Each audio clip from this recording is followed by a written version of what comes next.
আমাদের প্রিয় ভাই সংগঠনের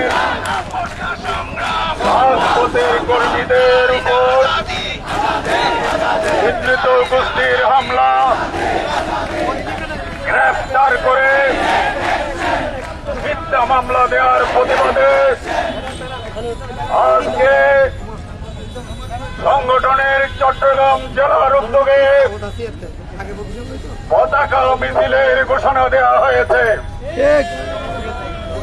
আমি সাংবাদিক ভাইদের উদ্দেশ্যে বলছি, আপনারা জানেন আমাদের ৪৫ বছরের রাজনীতিতে সন্ত্রাসের কোন স্থান ছিল না। আমাদের ৪৫ বছরের রাজনীতিতে খুন হারামির কোন স্থান ছিল না।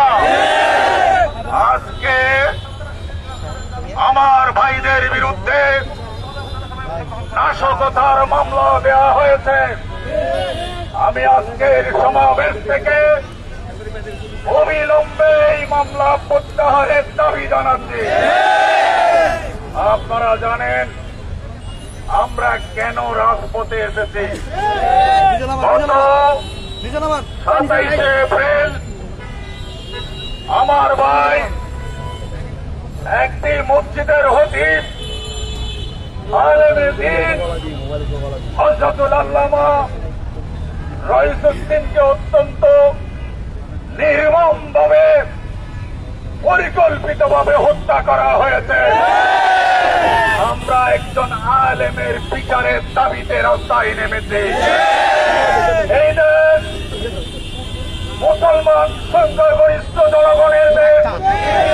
এখানে যদি একজন আলেমের হত্যার বিচার না হয় তাহলে এটাকে দুনিয়া সন্ত্রাসী রাষ্ট্র হিসেবে আখ্যায়িত করে।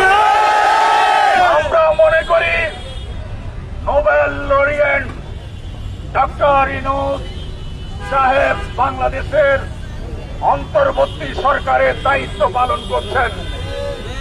আমরা আশা করি ফ্যাসিবাদের বিদায়ের পরে এই রাষ্ট্র সুন্দরভাবে চলবে, মানুষের স্বাধীনতা নিশ্চিত হবে।